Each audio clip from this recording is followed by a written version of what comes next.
Cleaner is a film that's on HBO now, and it is unapologetically a die-hard sort of like film.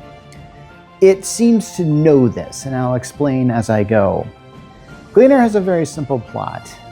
It revolves around a cleaner, and by cleaner, I mean a window cleaner. I mean those people that you see, when you see like you're in the big city and you see tall, big buildings with glass facades. This is the person that you see dangling from ropes, cleaning the windows. Somebody's got to do it, and in this case, the cleaner is the hero of this film. This film sets itself up kind of interestingly. It starts out like it's one of those films that shows the main character as a child. A lot of films do this now. I'll bet you anything that there is a term for this. I guess I could say flashback, but I'm kind of thinking like main character as a child, startup. This seems to be kind of the thing. Anyway, you're seeing this character as a kid, and the main character is female, and she's climbing around her kitchen, kind of doing these weird, almost, I wouldn't say parkour, but definitely climbing around places where it's like she uses her cupboard door to like swing to a certain place. You can do this when you're a kid because you're like got a light weight, but I gotta admit, man, some of the stuff she's doing is pretty deadly dangerous. And then you see her get to a window and just kind of hang out at that window there. And her feet are dangling over the edge. It's gotta be at least like a 10-story drop or something like that. But you get why she's doing this, because in the background you hear her parents are fighting, and they're fighting over her fate of her brother. Now, it should be interesting. They cut to this woman as an adult. She gets she gets an alarm.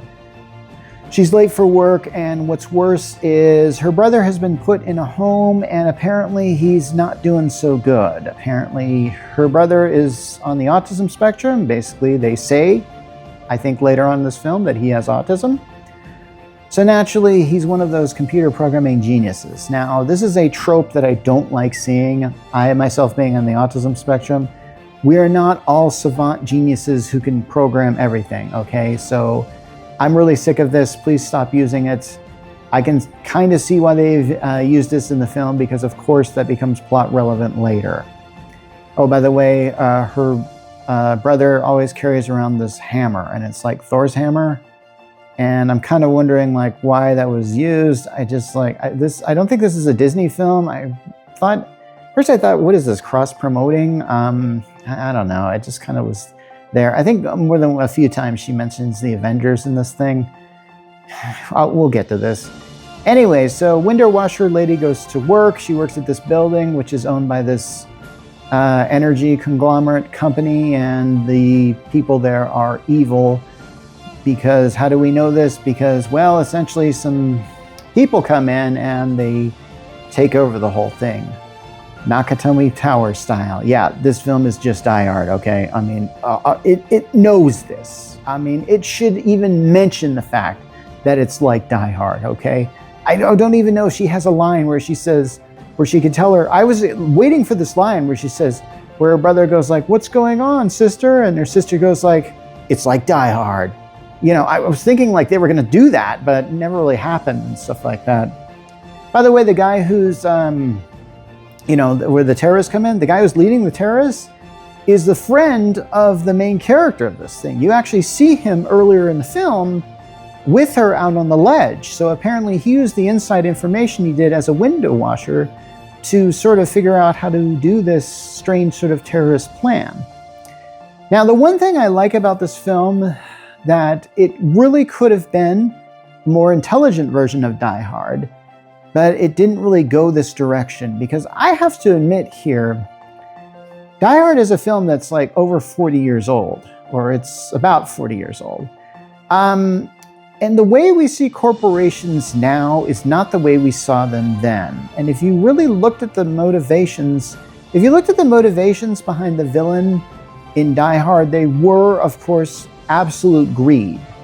But he claimed that he was doing it in a way to take down big business and to take down corporate evil. And in this movie, Cleaner, the villains, or at least the terrorists in this here, are essentially really doing the same thing, or at least they say they're doing the same thing. And I kind of thought, like, this would be a very interesting scenario, because in this story, I could have actually very much sympathized with the supposed villains of this film. Because there are corporations out there that are filling their pockets and are creating CEOs which do nothing but just except gain millions. And if you can just find that position, you're in. And we are sick of billionaires in our society doing this to us. And I kind of feel like that this could have been a film that could have actually had some sort of commentary on this. In the end, it doesn't, but I do like one thing that they did in this. The terrorist organization is run by this one guy who's upset with a lot of force. He's not trying to, he's not going in the room. He's not the guy who would essentially shoot someone in the head just to show that he means business. He has figured out a plan. Like, they gassed the whole room that all the hostages are in at first. And his thing is like, okay, we're not trying to do this, but we want to get a confession out of you guys that you guys took bribes from this company. And we're going to post those bribes on the internet. And it's going to make this company look really bad.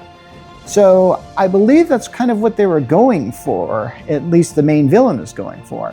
Remember how I said that the cleaner, the main character, had a friend who was sort of a double agent? He was a cleaner, but he was actually part of the terrorist group. He shoots the main terrorist guy and then takes over the operation while they're doing it. And then from there, the cleaner does the thing that John McClane does, just takes out the henchmen one by one. And these films are always great because there's always a creative way that they try and take out the henchmen in here. And those are always kind of fun. And here's the kind of interesting about the main character, the supposed cleaner. Apparently they had some military training. And so, like, there's this one scene, I think, where the cleaner takes out, like, a gunman and has a gun. And, but unfortunately, the main villain of the film basically says, like, okay, maybe I want you to start shooting down there to scare people. And the cleaner actually can make some good shots. And I was actually kind of surprised. It's like, well, where did she learn that? And we find out about her military training. And there's a character who's like Al from, Die Hard, where she's talking on a cell phone with, and they're sort of figuring out ways to help, so the cleaner can help with this situation. And it's kind of like that. And of course, the brother gets involved because, as it turns out, that the sister needs the brother to use his computer hacking skills, because he's got great skills, and he does all this stuff so he can stop the terrorists and stuff like that. And there's a scene where, like, the brother actually kind of uses that Thor's hammer to pound a terrorist. He doesn't knock him out or anything, but it's enough to distract him so the cleaner can take him out. Yeah, and I know I keep calling her the cleaner. I know her character has a name. I've just forgotten it. Okay. Very good actress, whoever plays this role. I actually believe that I believe this character was there.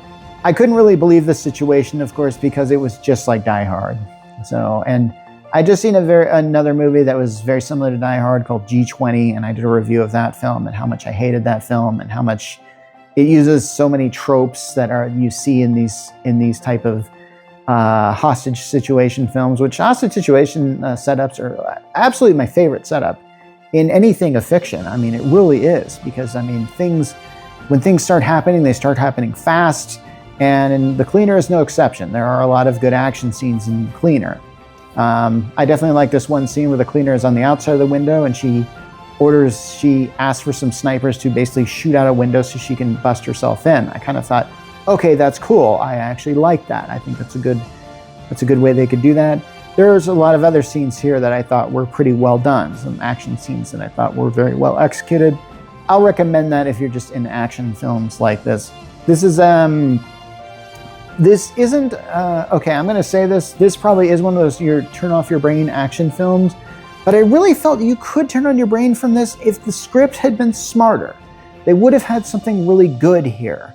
And I really hate it when I'm watching a film and it almost is perfect, or it's almost great, But as it is, I can only say the cleaner is good.